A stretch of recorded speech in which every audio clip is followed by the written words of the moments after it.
छत्रपती शिवाजी महाराजांच्या पदस्पर्शानं पावन झालेल्या या भूमीतील शासन आपल्या दारी या कार्यक्रमाला व्यासपीठावर उपस्थित असलेले महाराष्ट्र राज्याचे लोकप्रिय आणि संवेदनशील मुख्यमंत्री आदरणीय एकनाथ शिंदे साहेब, महाराष्ट्र राज्याचे लोकप्रिय उपमुख्यमंत्री आदरणीय देवेंद्रजी फडणवीस साहेब, महाराष्ट्र राज्याचे उपमुख्यमंत्री आदरणीय अजितदादा पवार साहेब, मंत्रिमंडळातील माझ्या सहकारी आदरणीय अदितीताई तटकरे मॅडम, खासदार सुनील तटकरे साहेब, निरंजनजी डावखरे, अनिकेतजी तटकरे, भरतशेठ गोगावले, प्रशांतजी ठाकूर, महेंद्रजी थोरवे, महेंद्रजी दळवी, धैर्यशीलजी पाटील, व्यासपीठावरील उपस्थित असलेले प्रशासनातील सर्व अधिकारी वर्ग, व्यासपीठावरील सर्वच लाभार्थी, सन्माननीय मान्यवर आणि हजारोंच्या संख्येनं उपस्थित लाभार्थी बंधू आणि भगिनींनो, मी सर्वप्रथम माननीय मुख्यमंत्री आणि दोन्ही उपमुख्यमंत्र्यांचं या रायगड जिल्ह्यामध्ये या जिल्ह्याचा पालकमंत्री म्हणून मनापासून स्वागत करतो आणि हजारो लाभार्थ्यांचं देखील पालकमंत्री या नात्यानं मनापासून स्वागत करतो।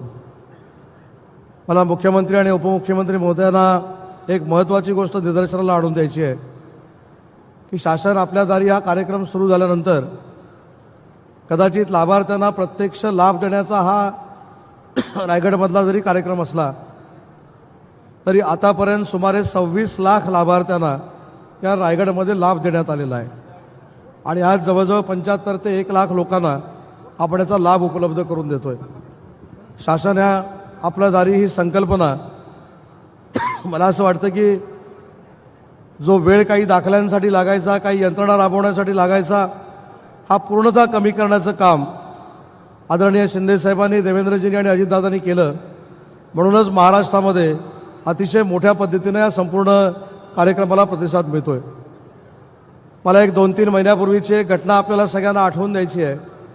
याच रायगड जिल्ह्यामध्ये दरड कोसळल्यामध्ये इर्शालवाडीची दुर्घटना घडली, परंतु शासन एवढं संवेदनशील आहे, एवढं गतिमान आहे, दुर्दैवानं जी घटना घडली त्याच्यामधल्या दुर्घटनेत निधन पावलेल्या लोकांना काय आपण परत आणू शकत नाही, परंतु जी लोक त्या संपूर्ण दुर्घटनेतनं शिल्लक राहिली त्यांचं पुनर्वसन शासनाच्या वतीनं सगळ्यात जलद गतीनं 3 महिन्यामध्ये आपण करू शकलो, ही शासनाची गतिमानता आहे। म्हणजे पहिल्या 4 दिवसामध्ये तात्पुरतं त्यांचं पुनर्वसन झालं।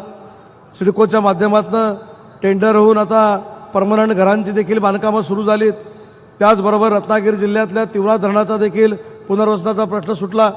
मला एवढंच या ठिकाणी सांगायचं आहे की शासन आदरणीय एकनाथ शिंदे साहेबांच्या, देवेंद्रजींच्या आणि अजितदादांच्या नेतृत्वाखाली अतिशय गतिमान पद्धतीनं काम करतं आहे। म्हणूनच एवढे मोठे कार्यक्रम संपूर्ण महाराष्ट्रामध्ये होत आहेत। पुन्हा एकदा सगळ्या लाभार्थ्यांचं मी मनपूर्वक या शासन आपल्या दारी कार्यक्रमामध्ये स्वागत करतो आणि भविष्यामध्ये असाच कार्यक्रम भविष्यामध्ये सुरू राहील, लोकांना दिलासा दिला जाईल, हा पालकमंत्री या नात्याने शब्द देतो आणि थांबतो। जय हिंद, जय महाराष्ट्र।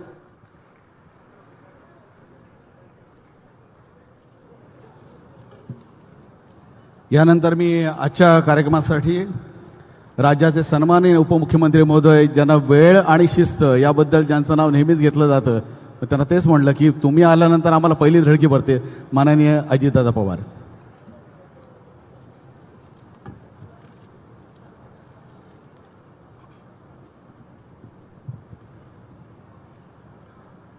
आपल्या राज्याचे मुख्यमंत्री माननीय एकनाथराव शिंदे साहेब, उपमुख्यमंत्री देवेंद्र फडणवीसजी, मंत्रिमंडळातील आमचे सहकारी उदय सामंतजी, अदिती तटकरेजी, आपल्या भागाचे खासदार सुनील तटकरेजी, आमचे कोकणातले सर्व आमदार निरंजन डावखरे, अनिकेत तटकरे, भरतशेठ गोगावले, प्रशांत ठाकूर, महेंद्र थोरवे, महेंद्र दळवी, सर्व राजकीय पक्षाचे उपस्थित असणारे लोकप्रतिनिधी, शासनाचा विविध खात्याचा उपस्थित असणारा अधिकारी वर्ग, विभागीय आयुक्त, जिल्हाधिकारी, SP, मुख्य कार्यकारी अधिकारी, आपले कुलगुरू डॉक्टर कारभारी काळे, जमलेले सर्व लाभार्थी, पत्रकार मित्र, रायगड जिल्ह्याच्या कानाकोपऱ्यातून आलेले सगळे आमचे बंधू भगिनी आणि तरुण मित्रांनो, सुरुवातीलाच कार्यक्रमाला थोडासा उशीर झाला त्याबद्दल दिलगिरी व्यक्त करतो. युगपुरुष छत्रपती शिवाजीराजांच्या स्वराज्याची राजधानी असलेला आपला हा रायगड जिल्हा, आज शासन आपल्या दारी हा कार्यक्रम इथं होतोय, त्याचा मनापासून आनंद आम्हाला सगळ्यांना आहे. छत्रपती शिवरायांनी रयतेचा राज्याचा आदर्श आपल्याला घालून दिला. त्यांचा अर्थ असा आहे की लोकांना उत्तरदायित्व असलेलं शासन असाच होतो. आम्ही देखील युगपुरुष छत्रपती शिवाजी महाराजांनी घालून दिलेल्या आदर्शातनं, शाहू फुले आंबेडकरांच्या विचारातनं हे महायुतीचं शासन त्या ठिकाणी चालवतोय. एकनाथराव शिंदेंच्यावर प्रमुख पदाची जबाबदारी आहे. त्याच्या संदर्भामध्ये या रायगड जिल्ह्यामध्ये येत असताना इथला इतिहास, एकतर महाराजांच्या पदस्पर्शाने पावन झालेला हा सगळा परिसर, त्याच्यामध्ये भारतरत्न डॉक्टर बाबासाहेब आंबेडकर यांनी समतेचा लढा याच आपल्या रायगडच्या महाडमधून सुरू केलेला हा इतिहास आपल्याला सगळ्यांना माहिती आहे.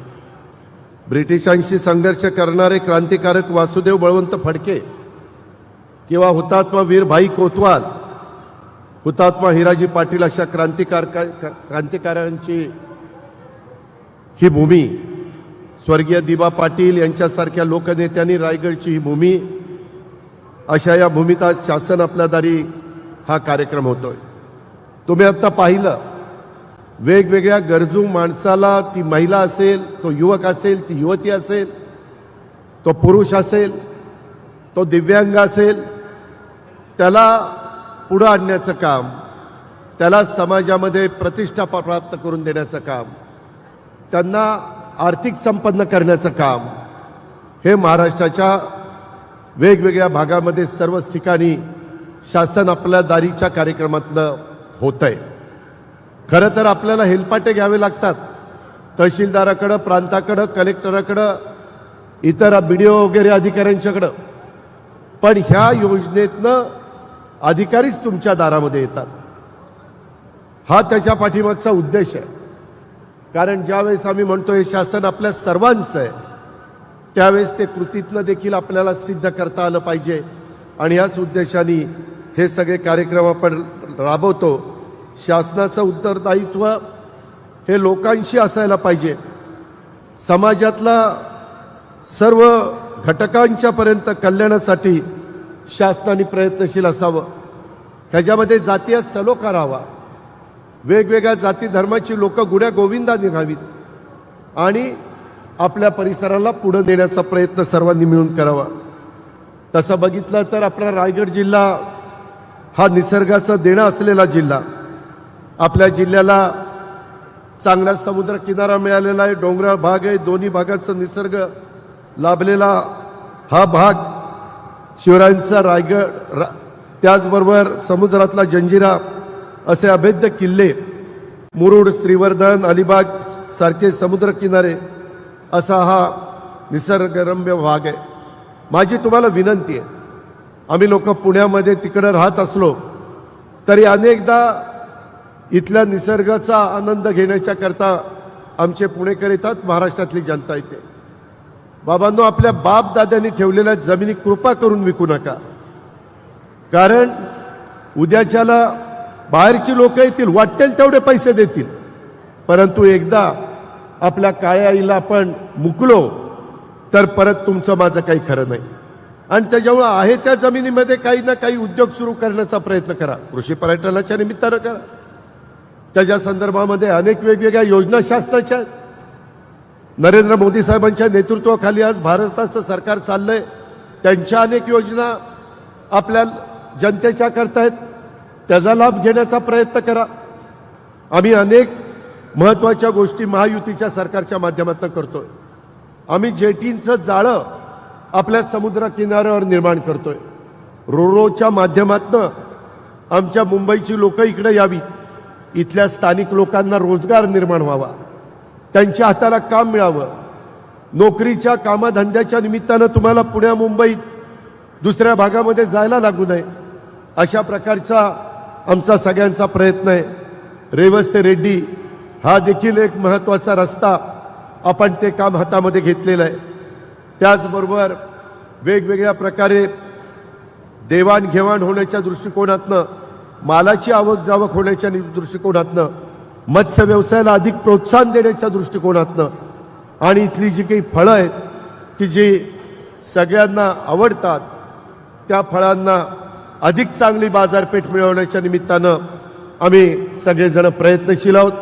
कारण आम्ही बहुतेक जण शेतकरी कुटुंबातले सहकारी आहोत. त्याच्यामुळं तुम्ही काही काळजी करू नका. माझी आपल्याला विनंती आहे की हा दिमागदार कार्यक्रम होत असताना त्याचा पुरेपूर फायदा आपण सगळ्यांनी घ्यावा. रायगड जिल्हा हा मुंबईच्या जवळ असणारा जिल्हा, येणारी तिसरी मुंबई म्हणजे पहिली मूळ मुंबई, नंतर आपण नवी मुंबई डेव्हलप केली आणि तिसरी मुंबई ही या भागात विकसित होतीये. त्यासाठी उरण ते शिवडी हा सागरी मार्ग उद्याच्या 12 तारखेला देशाचे लोकप्रिय पंतप्रधान नरेंद्र मोदी साहेबांच्या शुभ हस्ते तो आपण मार्ग सुरू करतोय. त्याच्यामुळे मुंबईपासून अवघ्या 15 मिनिटावर तुमचा माझा रायगड जिल्हा येतोय. मोठं आंतरराष्ट्रीय विमानतळ आपलं त्या ठिकाणी होतंय. त्यामुळे मित्रांनो, येत्या काळामध्ये रायगड जिल्ह्यात अधिकाधिक विकासाच्या संधी येणार आहेत. हा सर्व बदल होत असताना त्या बदलात इथल्या स्थानिक भूमिपुत्रांचा हक्काचा वाटा असायलाच हवा, अशा प्रकारचा आमचा सगळ्यांचा प्रयत्न आहे. काही जण राजकारण करतात, मोठे मोठे प्रकल्प ह्या भागामध्ये आणताना काहींनी विरोध केला. मला काही लोकांचं कळत नाही, काही राजकीय नेत्यांचं कळत नाही. अरे, जर त्या भागातले एकंदरीत अर्थव्यवस्था बदलण्याच्या करता, आर्थिक सुबत्ता येण्याच्या करता जर तिथं काही चांगले प्रकल्प येत असतील आणि आमच्या कोकणच्या सुपुत्राला, आमच्या कोकणच्या युवतीला त्याच्यातून काम मिळणार असेल तर बाकीच्यांनी नेत्यांनी विरोध करायचं काय कारण आहे? आणि त्याच्यामुळं ह्या गोष्टी देखील आपण लक्षात घ्या. मी आपल्याला मुख्यमंत्री, उपमुख्यमंत्री या सगळ्या खासदार आमदारांच्या साक्षीनं सांगतो, जोपर्यंत जनता आमच्या पाठीशी आहे तोपर्यंत कोणत्याही परिस्थितीमध्ये कोकणचं कसल्याही प्रकारचं नुकसान आम्ही होऊन देणार नाही, अशा प्रकारचा शब्द देखील आजच्या शासन आपल्या दारीच्या कार्यक्रमाच्या निमित्तानं मी आपल्या सगळ्यांना देतो. आणि इथून पुढच्या काळामध्ये देखील इथले विकासाचे प्रश्न सोडवण्याच्या करता ज्यावेळेस खासदार, आमदार किंवा तुम्ही लोकप्रतिनिधी याल त्यावेळेस इथल्या विकासाला कुठल्याही परिस्थितीत निधी देखील कमी पडून दिला जाणार नाही, अशा प्रकारची खात्री मी आपल्या सर्व सहकाऱ्यांना देतो आणि आपल्या सगळ्यांची रजा घेतो. जय हिंद, जय महाराष्ट्र. ज्यांच्या प्रत्येक शब्दामध्ये एक आत्मविश्वास आणि प्रत्येक क्षणाला एक नवीन अभ्यास जो 24 तास असतो आणि तो मुखोद्गत असतो, असे राज्याचे सन्माननीय उपमुख्यमंत्री महोदय माननीय देवेंद्रजी फडणवीस यांना विनंती करतो त्यांनी मनोगत व्यक्त करावं. छत्रपती शिवाजी महाराज की, छत्रपती शिवाजी महाराज की, धर्मवीर छत्रपती संभाजी महाराज की. जय भवानी, जय भवानी. मंचावर उपस्थित महाराष्ट्राचे लोकप्रिय मुख्यमंत्री श्री एकनाथराव शिंदेजी, धडाडीचे उपमुख्यमंत्री अजितदादा पवार, आमचे सहकारी उदय सामंतजी, अदितीताई तटकरे, सुनीलजी तटकरे, निरंजनजी डावखरे, अनिकेतजी तटकरे, ज्ञानेश्वरजी म्हात्रे, भरतजी गोगावले, प्रशांतजी ठाकूर, महेंद्रजी थोरवे, महेंद्रजी दळवी, धैर्यशीलजी पाटील, श्री अविनाश कोळी, श्री महेंद्र कल्याणकर, श्री प्रवीण पवार, श्री योगेश मसे, मंचावर उपस्थित सर्व मान्यवर आणि या ठिकाणी उपस्थित सर्व भगिनी आणि बंधूंनो, सर्वप्रथम स्वराज्य भूमीमध्ये हिंदवी स्वराज्याचे सरसंस्थापक छत्रपती शिवरायांना मी मानाचा मुजरा करतो आणि भारतीय राज्यघटनेचे शिल्पकार भारतरत्न डॉक्टर बाबासाहेब आंबेडकर आणि क्रांतीचे महासूर्य महात्मा ज्योतिबा फुले यांना देखील या ठिकाणी मानवंदना अर्पित करतो. खरं म्हणजे रायगड ही सुशासनाची राजधानी आहे. शौर्य, धैर्य आणि सामर्थ्य या त्रिसूत्रीचा मूलमंत्र आपल्याला या ठिकाणी मिळतो. आणि डॉक्टर बाबासाहेब आंबेडकरांच्या जीवनातही एक अत्यंत महत्त्वाची कर्मभूमी म्हणून आपण याच रायगडकडे पाहतो. कान्होजी आंग्रे असतील, वासुदेव बळवंत फडके असतील, समर्थ श्री रामदास स्वामी असतील, त्याचप्रमाणे या ठिकाणी आजच्या कालामध्ये नानासाहेब आणि अप्पासाहेब धर्माधिकारी असतील, पांडुरंग शास्त्री आठवले असतील, अशा अनेक लोकांची नावं घेता येतील की ज्यांच्यामुळे या भूमीला एक वेगळंच महत्त्व हे या ठिकाणी प्राप्त झालं आहे. आणि आता या आपल्या शासन आपल्या दारी या कार्यक्रमाच्या माध्यमातून माननीय मुख्यमंत्री महोदयांचा निर्धार आहे की ज्या प्रकारे छत्रपती शिवरायांनी रयतेचं राज्य त्या ठिकाणी स्थापन केलं, राजाकरता प्रजा नाही, प्रजेकरता राजा, प्रजेचा सेवक म्हणून राजा, प्रजेची सेवा करण्याकरता प्रशासन, तोच भाव मनामध्ये ठेवून या ठिकाणी शासन आपल्या दारी ही संकल्पना सुरू करण्यात आली आहे. आणि आपण पाहू शकतो की एवढ्या कमी कालावधीमध्ये जिल्ह्यातल्या 26 लाख लाभार्थ्यांना 1700 कोटी रुपयापेक्षा जास्त लाभ हा या कार्यक्रमाच्या माध्यमातून मिळालेला आहे. आपण पाहू शकत होतो प्रातिनिधिक स्वरूपात काही लाभार्थी होते, 50 लाखापर्यंतचा लाभ या ठिकाणी मिळालेला आहे. आणि हा लाभ मिळवताना एकाही लाभार्थ्याला चक्कर मारावी लागली नाही, कोणालाही हाजी करावी लागली नाही, कोणालाही लाचलुचपतीचा अवलंब करावा लागणार नाही. थेट प्रत्येकाला त्याच्या दारामध्ये हा लाभ देण्याचं काम हे निश्चितपणे या ठिकाणी आपण सुरू केलं आहे. आज खरं म्हणजे अजितदादांनी उल्लेख केला, हा रायगड जिल्हा अत्यंत महत्त्वाचा आहे. आज आपण पनवेल, तिकडे ठाणे जिल्ह्यातलं समजा नवी मुंबई असेल, रायगडचा उरलेला सगळा भाग असेल, असा जर आपण एकत्रित विचार केला तर बंधू भगिनींनो, गेले 50 वर्ष महाराष्ट्राचा विकास हा मुंबईमुळे झाला, पण पुढचे 25 वर्ष महाराष्ट्राच्या विकासाचं केंद्र हा रायगड जिल्हा असणार आहे, हे आपण सगळ्यांनी लक्षात घेतलं पाहिजे. आणि म्हणून एकीकडे मोठ्या प्रमाणात औद्योगिकीकरण चाललं आहे, पण दुसरीकडे आपल्याला हे देखील सांगितलं पाहिजे की आधुनिक जगामध्ये आज सगळ्यात महत्त्वाचं काय आहे? डेटा सगळ्यात महत्त्वाचा आहे. पूर्वी ऑइल, तेल सगळ्यात महत्त्वाचं होतं, पण आता डेटाची किंमत तेलापेक्षा जास्त झाली आहे. आणि देशाची डेटा राजधानी ही आमचं रायगड आणि नवी मुंबई झालेला आहे. देशाची डेटा सेंटरची 65% कॅपॅसिटी ही आपल्या या भागामध्ये तयार झालेली आहे. त्यामुळे भविष्यामध्ये डेटातनं जी व्हॅल्यू तयार होणार आहे ती व्हॅल्यू कॅप्चर करण्याचं काम हा रायगड जिल्हा आणि या ठिकाणी आमचा नवी मुंबईचा भाग, हे 2 भाग मिळून निश्चितपणे या ठिकाणी करणार आहेत.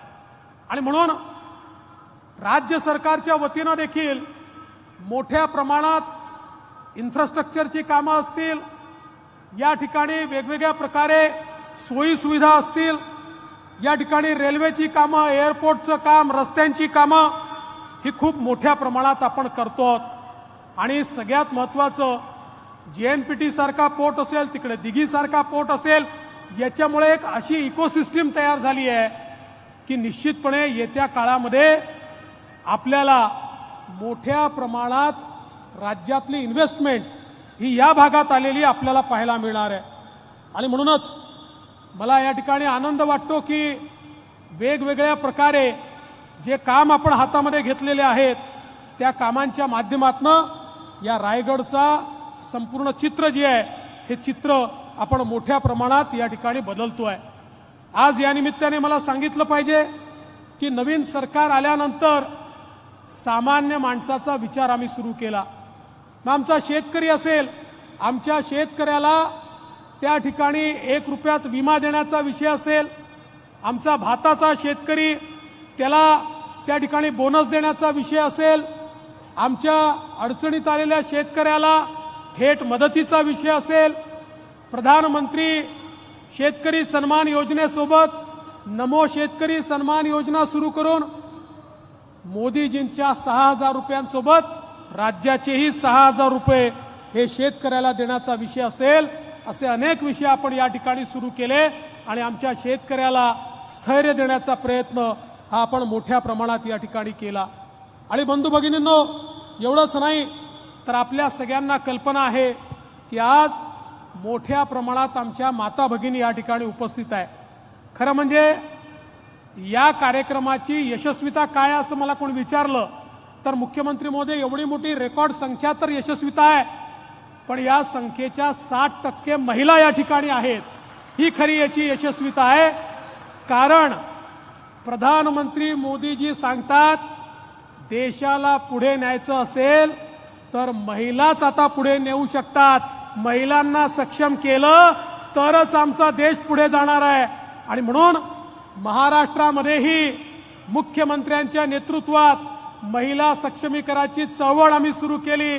आमच्या अदितीताईंनी नवीन महिला धोरण तयार केलं आणि येत्या काळामध्ये आमचं सरकार हे महिलांकरता इतक्या वेगवेगळ्या प्रकारच्या योजना घेऊन येत आहे की मला विश्वास आहे की येत्या काळामध्ये महाराष्ट्रातल्या महिला सक्षम होतील आणि या महिलाच महाराष्ट्राला देखील सक्षम करतील.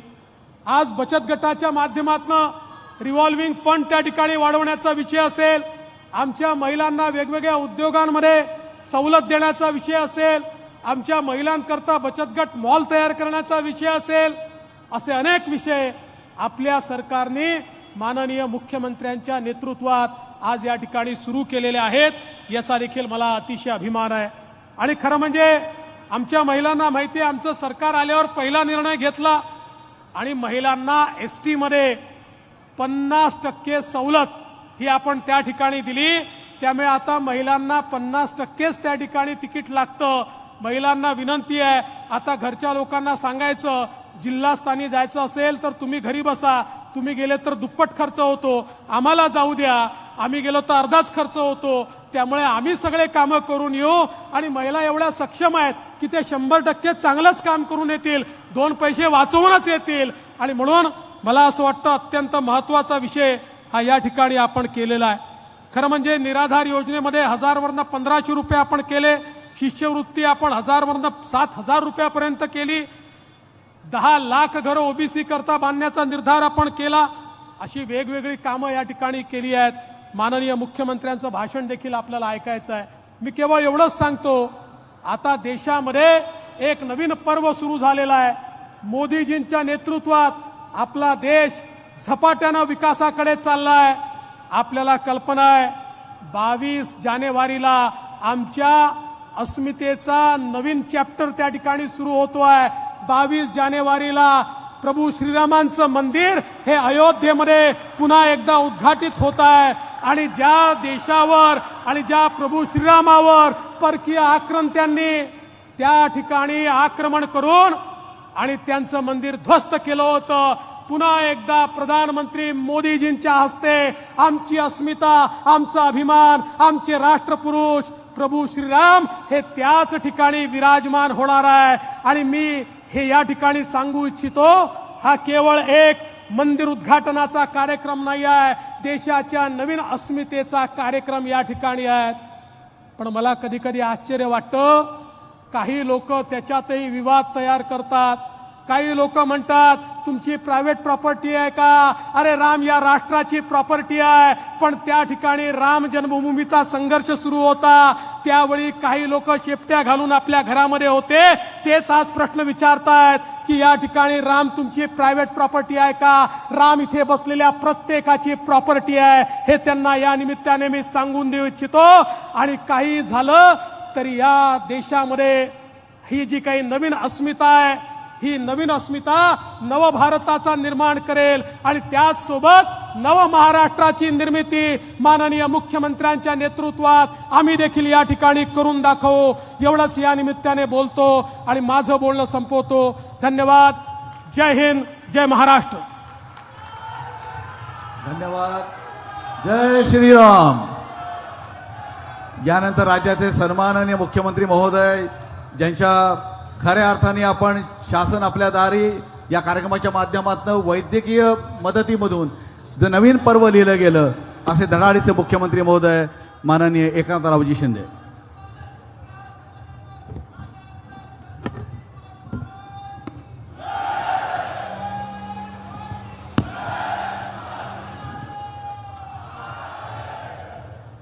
छत्रपती शिवाजी महाराज की जय. भवानी. जय जय श्रीराम. धन्यवाद. आजच्या शासन आपल्या दारी या अतिशय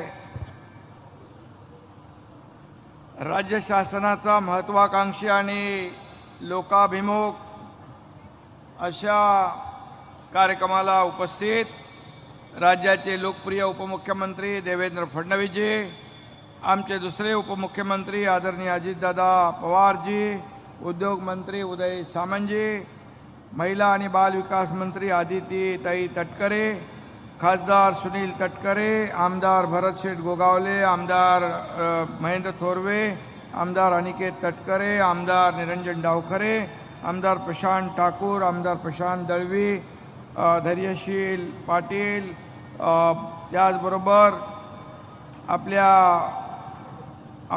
बाबासाहेब आंबेडकर विद्यापीठाचे कुलगुरू, त्याचबरोबर विभागीय आयुक्त, जिल्हाधिकारी, सर्व अधिकारी आणि लोकप्रतिनिधी.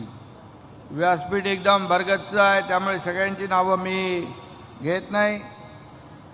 आणि एवढ्या मोठ्या संख्येने आज या शासन आपल्या दारी आपण माता भगिनी बांधव सगळेजण एवढ्या वेळापासून या ठिकाणी उपस्थित आहात, त्याबद्दल मी सगळ्यांना मनापासून धन्यवाद देतो, आपले आभार मानतो. खरं म्हणजे भरतशेठ तटकरे साहेब सगळेच मंडळी आहेत, महेंद्र आहे, एकदम रेकॉर्ड ब्रेक असा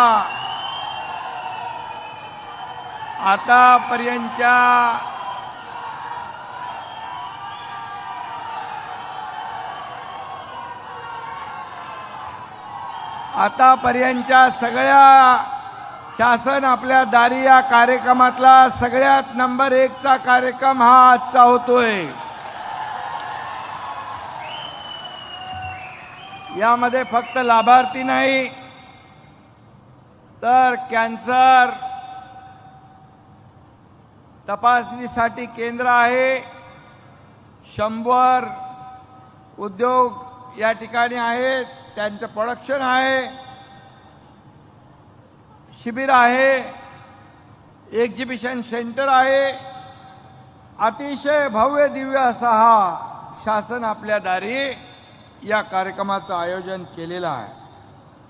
मी म्हणून सर्व लोकप्रतिनिधी आणि प्रशासनाला मनापासून धन्यवाद देतो आणि तुम्हाला खास करून यासाठी धन्यवाद की तुम्ही या कार्यक्रमाची शोभा दुप्पट तिप्पट 10पट वाढवली आणि त्यामुळे तुमचं मनापासून अभिनंदन.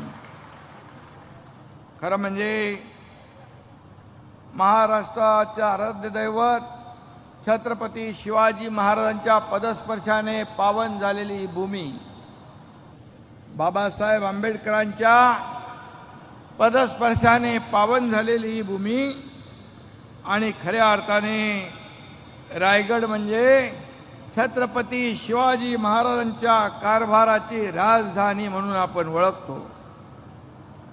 आणि म्हणून महाराजांनी केवळ मराठी सत्ता स्थापन केली नाही, तर एक आदर्श राजा म्हणून राज्यकारभार केला. या रयतेच्या भाजीच्या देठालाही हात लागता कामा नये अशा प्रकारचा कारभार त्यांनी केला. रयतेचा राजा म्हणून अवघ्या विश्वामध्ये त्यांची ओळख निर्माण झाली. आणि अशा या भूमीमध्ये, पावनभूमीत, हा शासन आपल्या दारी हा कार्यक्रम आयोजित होतोय. आणि म्हणून छत्रपतींचं स्मरण करून, त्यांचाच आदर्श डोळ्यासमोर ठेवून आपलं सरकार, सर्वसामान्यांच्या मनातलं सरकार आज राज्याचा कारभार पुढे नेत आहे. आणि म्हणून आज आपण इथं पाहिलं तर हरिहरेश्वर म्हणजे दक्षिण काशी, श्री देशमुख, परमपूज्य पांडुरंग शास्त्री आठवले, त्याचबरोबर आचार्य विनोबा भावे, या सगळ्यांचा जन्म इथं झाला. भारतरत्न डॉक्टर बाबासाहेब आंबेडकर यांच्या सारख्या थोर घटनाकारांचे पाय या भूमीला पवित्र करून गेले. आणि म्हणून या ठिकाणी त्याचबरोबर नानासाहेब धर्माधिकारी यांचं देखील पवित्र काम या भूमीमध्ये झालंय. त्यांचं कार्य सर्वांना घेऊन सर्वसामान्य माणसाला पुढे नेण्याचं काम अप्पासाहेब करतात. खरं म्हणजे अशी सर्वांची एक भूमी आहे, संतांची, थोर व्यक्तिमत्वांची भूमी आहे. आणि अशा या भूमीमध्ये आज आपण हा कार्यक्रम आयोजित केलेला आहे. खरं म्हणजे कोकण म्हणजे समुद्र किनारे, किल्ले, जंगल, मंदिरं, ही सगळी कोकणाची ओळख आहे. आणि म्हणूनच देशामध्ये नाही तर जगामध्ये आपल्या देशाचं नाव मोठं करणाऱ्या महनीय व्यक्ती या भूमीत जन्मल्या, याचा आपल्याला सार्थ अभिमान आहे. आणि म्हणून रायगड जिल्ह्यामध्ये आज आपण या शासन आपल्या दारीमध्ये जवळपास 26 लाख लाभार्थ्यांना लाभ देतोय. 1700 कोटींचा लाभ या ठिकाणी आपण देतोय. आज लाभार्थी येऊन आपले लाभ इथून घेऊन जात आहेत. हे दृश्य कधी आपल्याला पाहायला मिळालं नव्हतं. परंतु योजना होत्या, निर्णय होते, परंतु या योजना आणि लाभ मिळवण्यासाठी जो काय प्रयत्न करायला लागायचा, चक्रा मारायला लागायच्या, खेटे मारायला लागायचे, त्यामुळे माणूस कंटाळून ते लाभ घेण्याचा नाद सोडून देत होता. परंतु आपलं सरकार आल्यानंतर शासन आपल्या दारी हा उपक्रम आपण सुरू केला. आणि म्हणून सरकारी काम आणि 6 महिने थांब हा शब्द आम्ही काढून टाकायचं ठरवलं. आणि म्हणूनच या शासन आपल्या दारी या 20, 21, 22 कार्यक्रमामधून 2,19,00,000 लोकांना आतापर्यंत लाभ मिळालेला आहे. हा एक इतिहास आहे. हे पहिलं राज्य आहे आपलं देशातलं की थेट लाभ एका छताखाली जनतेच्या घरापर्यंत जाऊन या ठिकाणी शासनाचे लाभ देण्याचा कार्यक्रम आपलं सरकार करतोय. आणि म्हणून आज आपल्याला मी एवढंच सांगेन की अशा प्रकारचा लोकाभिमुख कार्यक्रम आपण करतो आणि म्हणूनच त्याचा लाभ लोकांना मिळतो. मग अशा अनेक योजनांच्या बद्दल आधी दोन्ही उपमुख्यमंत्री महोदयांनी सांगितलेलं आहे. शासन महिला भगिनी मोठ्या संख्येने इकडं आहेत. महिला सक्षमीकरणाचं धोरण आपण घेतलेलं आहे. त्यांच्यासाठी अनेक योजना आपण करतोय. आणि महिला सक्षमीकरण, महिला बचत गटाच्या महिला मोठ्या संख्येने आहेत. सरपंच या ठिकाणी मोठ्या संख्येने आलेले आहेत. आणि सर्व या भागातले लोक या संपूर्ण योजनांना, या पात्र ठरलेले जे काही आपल्या लाभार्थी आहेत, या लाभार्थ्यांचा हा कार्यक्रम आहे. आणि म्हणून आज हा फक्त हा काही राजकीय कार्यक्रम नाही, हा आपल्या लोकांचा कार्यक्रम आहे.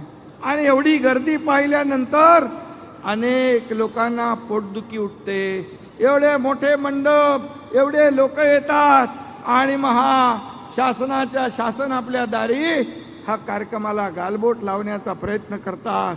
त्यांना पोटदुखी होते, त्यांच्या छाती धडकी भरतीये, त्यांच्या पायाखालची वाळू सरकते. परंतु आम्ही आमचं काम करत राहणार. लोकांना लाभ देण्याचं पवित्र काम या शासनाच्या माध्यमातून होतंय, ते यापुढे देखील कायम राहणार. आणि म्हणून मी योजनांमध्ये जाऊ इच्छित नाही. अनेक योजना आपण केल्या, शेतकरी, कष्टकरी, कामगार, महिला भगिनी, तरुण वर्गासाठी देखील अनेक योजना आपण केल्या. आणि म्हणूनच आज राज्य सरकार आणि केंद्र सरकार मिळून ह्या राज्याला पुढे नेत आहे. केंद्राने देखील गेल्या 9 वर्षामध्ये मोदी साहेबांनी 50-60 वर्षात जे शक्य झालं नव्हतं ती कामं 9 वर्षामध्ये केली.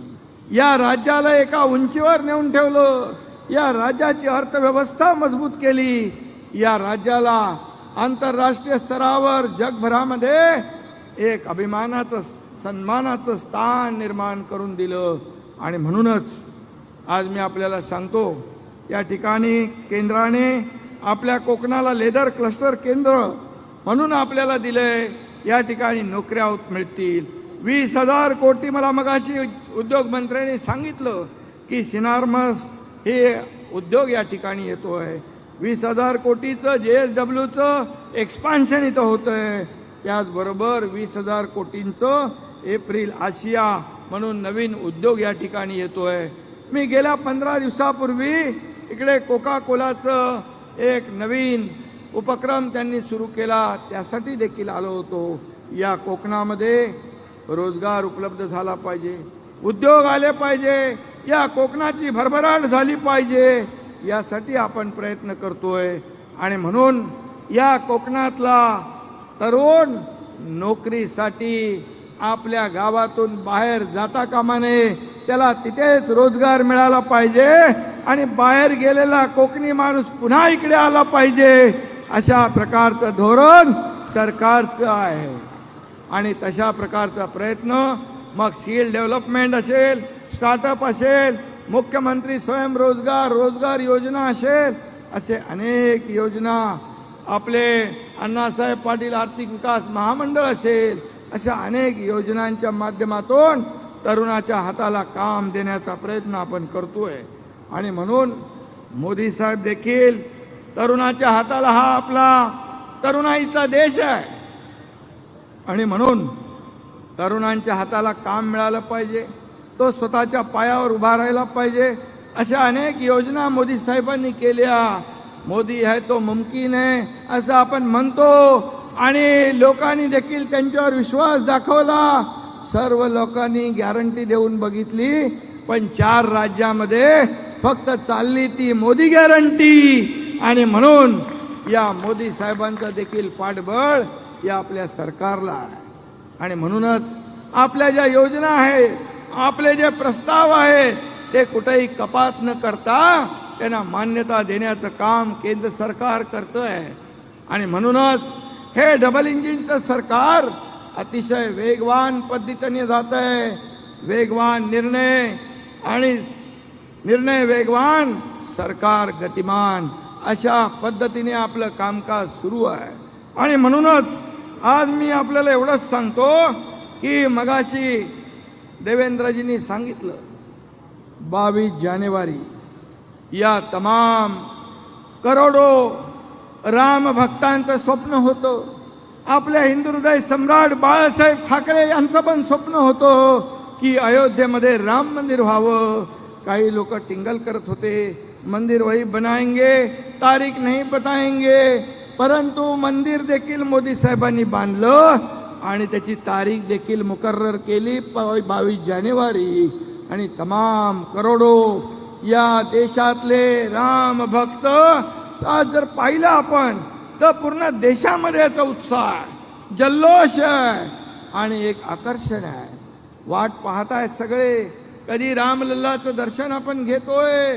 आणि जिकडे जिकडे ज्या ज्या कार्यक्रमामध्ये आपण जातोय, तिथे तिथे जय श्रीरामचा नारा लागतोय. कारण हे न होणारं, स्वप्नवत वाटणारं काम मोदी साहेबांनी केलं.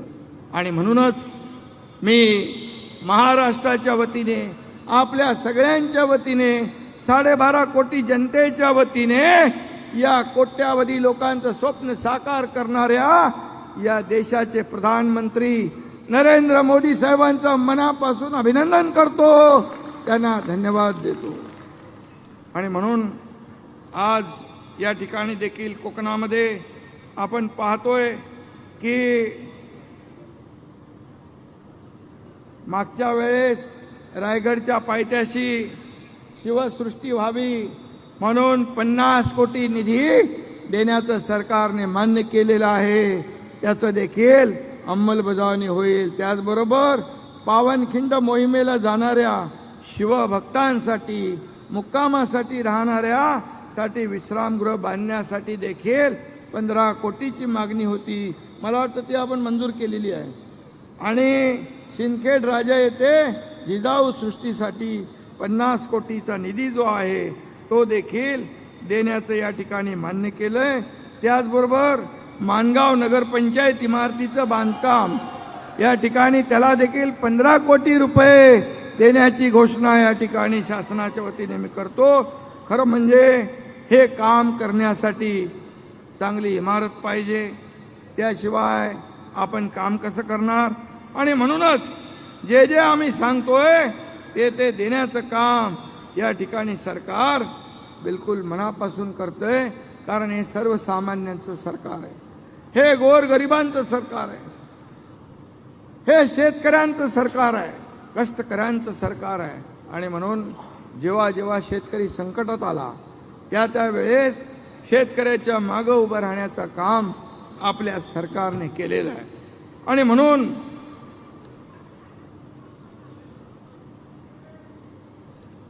आज शासन आपल्या दारी या कार्यक्रमाबरोबरच मला येताना काही लोक दिसले की मुंबई गोवा मार्ग लवकर करा, कोर्टाने 24 डिसेंबरपर्यंत त्याला मुदत दिलेली आहे. पण आपल्याला सांगू इच्छितो की 2024 डिसेंबरच्या अगोदरच हे संपूर्ण काम पूर्ण होईल आणि या कोकणवासियांना गेले अनेक वर्ष जो त्रास होता तो दूर होईल. त्याचबरोबर आपण जसं मुंबई पुणे ॲक्सेस कंट्रोल द्रुतगती मार्ग केला, नागपूर मुंबई समृद्धी महामार्ग केला, त्याच धर्तीवर मुंबई सिंधुदुर्ग गोवा हा देखील द्रुतगती मार्ग आपलं सरकार करणार आहे. आणि त्यामुळे देखील या ठिकाणी पर्यटनाला चालना मिळेल, लोकांना रोजगार येतील, उद्योग येतील, काम मिळेल. आणि त्याचबरोबर MMRDAच्या धर्तीवर देखील कोकण क्षेत्र विकास प्राधिकरणाला आपण मान्यता दिली आहे. आणि या बजेटमध्ये 500 कोटीची तरतूद त्याच्यासाठी आपण केलेली आहे. आणि म्हणून त्यामध्ये उद्योग विभाग असेल, MMRDA असेल, MSRDC असेल, MIDC असेल, या सगळ्यांचं सहकार्य घेऊन या कोकणामध्ये जे जे काही आवश्यक आहेत, जे छोटे मोठे प्रकल्प आहेत, पाण्याचे असतील, सिंचनाचे असतील, वाहून जाणारं 65 TMC पाणी तिकडेच आहे ना आपल्या वरती खेड, रामदासबाई नेहमी सांगायचे. आणि हे सगळं जे आहे हे करण्यासाठी एक सक्षम प्राधिकरणाची आवश्यकता होती. ते देखील आपण या ठिकाणी शासनाच्या माध्यमातून केलेलं आहे. आणि म्हणूनच आज आपल्याला एवढंच सांगतो की या शासन आपल्या दारी या कार्यक्रमामुळे एक वेगळी दिशा या प्रत्येक शासन आपल्या दारी या कार्यक्रमातून मिळती आहे. एक सिस्टम ट्रान्सफॉर्मेशन होती आहे, पारदर्शकता येते आहे. ऑनलाईन सेवा पनवेल महापालिकेने इथं सुरू केल्या, घरामध्ये बसून लोकांना सेवा देण्याचं काम या ठिकाणी आपण सरकार करतोय. सरकार रस्त्यावर आहे, सरकार फील्डवर आहे, आम्ही घरात नाही, पण लोकांना घरात बसून या ठिकाणी सेवा देण्याचं देखील काम आपल्या सरकारने केलेलं आहे. आणि म्हणून ईज ऑफ डुईंग बिझनेस असेल, त्याचबरोबर या कार्यक्रमामध्ये अगदी जिल्हाधिकारी, CO, BDO, तहसीलदार, तलाठी, SP सगळे लोक लाभार्थी यादी त्यांची बनवण्यासाठी गावागावामध्ये आपले लोक जाताना आपण पाहतोय. हा मोठा बदल आहे आणि म्हणूनच हेच यश या शासन आपल्या दारीचं आहे आणि म्हणून मी तुम्हाला सगळ्यांना मनापासून धन्यवाद देतो. आपण सगळेजण या ठिकाणी उपस्थित झालात याबद्दल मी सरकारच्या वतीने आपल्याला शुभेच्छा देतो. धन्यवाद. जय हिंद, जय महाराष्ट्र. धन्यवाद.